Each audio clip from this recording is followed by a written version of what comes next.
안녕하세요. 코인우먼입니다. 편안한 주말 보내셨을까요? 오늘은 CBDC와 리플에 대해서 이야기 나눠보고자 합니다.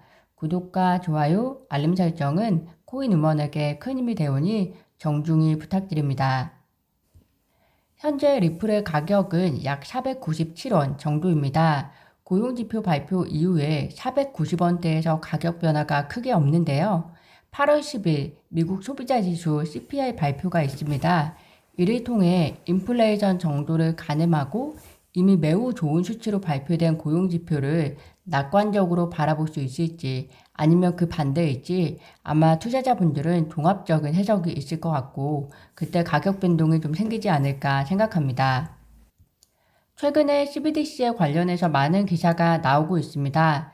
사실 저희는 화폐가 변화하기 시작하는 패러다임 속에서 살고 있다고 해도 과언이 아닐 것 같은데요. 미래에는 어떤 화폐가 중심에 있을 것인가 생각해 보면 그 답을 내리기가 쉽지는 않지만 분명 세계 기축통화, 달러는 현재 위협을 받고 있다라고 말할 수 있을 것은 같습니다. 화폐 변화의 패러다임 속에서 그 중에 하나가 바로 CBDC라고 생각하는데요. CBDC가 개발되는 이유 중에 하나는 개발도상국처럼 자국의 화폐가 불안정한 경우 이를 극복하고 안정적으로 화폐 접근성을 개선하기 위한 측면에서 개발하는 경우도 있을 수 있고 또 암호화폐 부상과 같이 디지털 화폐가 활성화되기 시작하면서 자국의 통화 조건을 계속해서 유지하고 싶은 선진국의 경우도 있는 것처럼 각 나라마다 CBDC를 연구하고 파일럿으로 진행하고 있는 저마다의 이유가 있다고 생각합니다. 우선 중국 중앙은행에 대한 소식입니다. 중국이 디지털 위안화 관련 법규 및 정책이 연구를 거쳐 출범할 예정이라고 했는데요. 이를 위해서 디지털 위안화 테스트 지역이 11개 지역에서 23개 지역으로 확대되었다고 합니다. 잘 아시겠지만 세계 주요국 중 중국은 가장 먼저 중앙은행이 발행하는 법정 디지털 화폐 CBDC를 도입했는데요. 중국이 디지털 위안화를 보급한 주요한 이유는 내부적으로는 알리바바와 텐센트 양사가 장악한 금융 인프라를 국가 주도로 재편하고 또 외부적으로는 달러 중심의 국제 통화 질서의 변화를 도모하려 한다는 것은 많이 알려진 사실입니다. 현재 시범 단계이기는 하지만 이미 베이징, 상하이, 칭다오 등 지역에서 디지털 위안화가 자유롭게 쓰이고 있어 웬만한 중국 대도시에서는 누구나 원하기만 하면 개인 간 송금에서 온 오프라인 상점 결제에 이르기까지 상당히 폭넓게 디지털 위안화를 쓸 수 있다고 합니다. 디지털 위안화 거래 방식은 얼핏 보면 알리페이나 위챗페이 등 기존의 전자결제 수단과 유사해서 일반인도 금방 적응해 쓸 수 있는 장점이 있지만 한편으로는 절대 다수의 중국인은 알리페이와 위챗페이 거래에 오랫동안 익숙해져 있어서 할인 프로모션 등 혜택이 없으면 아직은 굳이 디지털 위안화를 써야 할 필요를 잘 느끼고 못하고 있다는 단점이 또 있다고 합니다. 태국 중앙은행 소식입니다. 소매용 CBDC 연구를 파일럿 테스트 단계로 확장한다고 밝혔습니다.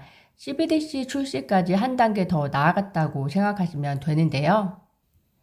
여기서 도매용 CBDC는 무엇이고 소매용 CBDC는 무엇이냐라고 본다면 대부분 구독자분들께서 잘 아시겠지만 도매용 CBDC는 대규모 비즈니스 거래에만 상용되는 디지털 화폐이고 소매용 CBDC는 소비자의 일상적인 거래에 상용화되는 디지털 화폐라고 생각하시면 되는데요. 저희가 일반적으로 생각하는 것은 소매용 CBDC입니다. 그런데 최근에 러시아에 대한 스위프트의 강한 금융 제재가 가해지면서 국경 간 도매용 CBDC도 많은 관심을 받고 있습니다. 유럽 역시 CBDC 관련해서 많은 관심을 가지고 있습니다. CBDC 관련해서 유럽 중앙은행은 보고서를 발표했는데요. 중앙은행 발행 디지털 화폐는 비트코인, 스테이블코인보다 더 나은 국경 간 결제 수단이라고 진단하고 있습니다. 해당 보고서에서 ECB는 비트코인을 활용한 결제는 10분 내외로 완료되기 때문에 정산 시점까지 가치 변동 리스크가 존재해서 국경 간 결제 시스템 등에 활용되기 어렵지만 CBDC는 외환과의 호환성이 높아서 국경 간 결제에 보다 적합하다. 또 통화 조건을 보존할 수 있고 중앙은행과 같은 중개자가 존재해서 즉시 지불이 용이하다라고 설명하고 있습니다. 그래서 프랑스는 이미 2023년 CBDC를 결제 자산으로 도입할 수 있다고 밝혔습니다. 물론 일본처럼 국민의 관심 부족으로 CBDC 도입 계획이 보류된 케이스도 있었습니다. 일본의 경우는 신용카드나 인터넷 뱅킹 서비스 등의 인기로 인해서 CBDC에 대한 관심도가 높지 않았는데요. 그래서 가까운 미래에는 CBDC를 도입할 계획이 없다라고 이야기하고 있습니다. 즉 중국 케이스와 일본 케이스뿐만이 아니라 현재 연구와 파일럿 단계를 거치고 있는 나라에서는 CBDC가 실제로 확산이 되려면 결국에는 도매 부분, 소매 부분 할 것 없이 기존 송금 결제 서비스와 비교해서 소비자가 매력적으로 생각할 수 있는 차별점이 있어야 하는데요. 부자 아빠, 가난한 아빠 저자로 잘 알려진 로버트 기요사키가 최근 트위터를 통해서 중앙은행의 CBDC 발행은 가장 순수한 형태의 공산주의라고 지적을 한 적이 있었습니다. 어찌 보면 중앙은행은 암호화폐 등 디지털 가상자산 시대에서 화폐의 장악력을 놓지 않으려고 CBDC를 통해 안간힘을 쓰는 것처럼도 느껴질 수 있을 것 같은데요. 사실 개인적으로 일반인들의 송금 결제 수단으로서 본인이 소유한 돈에 대한 희망사항이 무엇일까 생각해 본다면 저는 세 개로 정리해 볼 수 있을 것 같은데요. 우선 나의 돈이기 때문에 어떤 누구의 간섭이나 통제 없이 자유롭게 사용하고 싶어 할 것 같습니다. 즉, 내 돈이기 때문에 더 이상 정부의 중앙 집권적인 통제에 의존하기보다 나에게 더 맞는 자유로운 화폐 형태, 그리고 솔루션을 사용하고 싶어 할 것 같은데요. 사실 어떻게 보면 내 돈을 정부의 통제를 받는 것 자체가 그리 기분 좋은 일은 아닌데 저희가 너무 거기에 익숙해져 있다라는 생각이 들기도 합니다.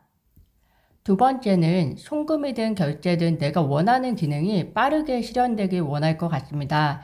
요즘같이 변화가 빠르고 시간이 돈인 시대에 신속한 기능 실현은 무엇보다도 바쁜 일반인들의 삶에서는 매우 중요할 것 같은데요. 우리가 인지하고 있는 시점을 보면 생각보다 몇 초 차이가 짧은 시간은 아닌데요. 이게 적절한 예가 아닐 수도 있으나 저희가 투자를 할 때도 몇 초 사이에 가격 변동이 일어나는 것을 보면 현재 사회에서 신속한 기능 실현 매우 중요할 것 같습니다.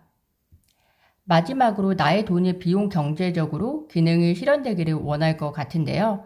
좀 더 차별화된 마케팅 툴이나 혹은 기술적인 요인에 의해서 내 돈이 좀 더 세이빙 될 수 있는 솔루션, 플랫폼을 찾을 것 같습니다. 그래서 아날로그적이긴 하지만 저희가 과거를 살펴보면 조금 더 포인트를 많이 주거나 혹은 혜택을 많이 주는 카드사를 선택했던 것처럼 디지털화 사회에 걸맞는 비용 경제적인 부분을 만족시켜 줄 수 있는 화폐 수단, 솔루션을 저희가 결국은 찾을 것이라는 생각이 듭니다. 이렇게 생각해 보면 결국 XRP로도 규결이 되는 것 같습니다.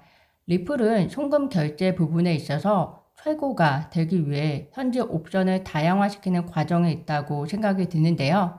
CBDC를 위해서는 XRP 레저를 통해서 현재 100개가 넘는 CBDC에 대해서 연구하는 나라 간의 더 나은 형태로 이루어질 수 있도록 국가 간의 파트너십의 형태로 갈 것이고, 한편으로는 송금 결제에 있어서는 더 자유로움을 추구하고 빠르고 비용 절감이 이루어질 수 있는 XRP가 상용화될 수 있도록 준비하고 있다는 생각이 드는데요.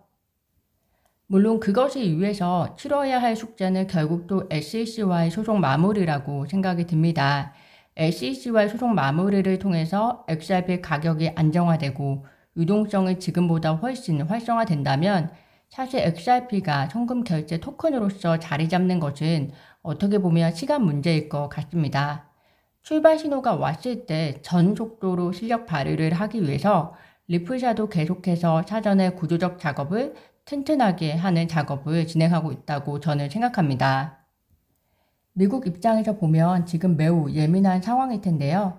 물론 지금 현재도 그렇고 오랜 시간 달러로 세계를 지배해왔지만 앞으로 대외적으로는 미래의 기축통화로서 달러가 계속해서 위협을 받을 것이고, 또 안으로는 암호화폐 등으로 디지털 화폐 등에 의해서 달러에 대한 관심도가 계속 떨어지는 것이 문제일 텐데요. 얼마 전에 있었던 브릭스 정상회담에서 푸틴은 브릭스 국가들이 미국 달러를 대체할 새로운 글로벌 준비 통화를 만들기 위해 노력하고 있다고 발표했습니다. 현재 브릭스는 세계 GDP의 23%에 이르고 있고 브릭스 가입을 계획 중인 5개국, 아르헨티나, 이란, 사우디아라비아, 터키, 이집트 등을 감안하면 국내 총생산은 약 27%에 이르고 있습니다. 앞으로 중국과 인도의 성장을 생각을 한다면 사실 더 이상 달러로서의 기축통화가 안전하지 않은 것은 사실인데요. 이럴 때일수록 자국 내에서라도 화합과 협력을 도모하는 것이 당연한 것이 아닌가라는 생각이 드는데요. 이를 위해서 우선 미국의 금융 발전을 저해하는 기관에 대한 조치부터 시작이지 않을까 생각이 듭니다. 그 중에 하나가 바로 SEC에 대해서 의외의 어떤 행위가 있어야 하지 않을까라는 생각이 드는데요. 현재 게르겐실러의 해고 청원이 이루어지고 있고 첫 번째 목표가 달성이 되었습니다. 현재는 3만 5천 명의 두 번째 목표를 향해 달려가고 있는데요. 일부 사람들은 게르겐실러가 내년 상반기를 못 넘길 것이라고 하는데 과연 SEC의 방향이 어떻게 흘러갈지 함께 지켜봐 주시면 좋을 것 같습니다. 오늘은 CBDC와 리플에 대해서 말씀드렸습니다. 영상 시청 감사드리며 구독과 좋아요, 알림 설정은 코인 우먼에게 큰 힘이 됩니다. 감사합니다.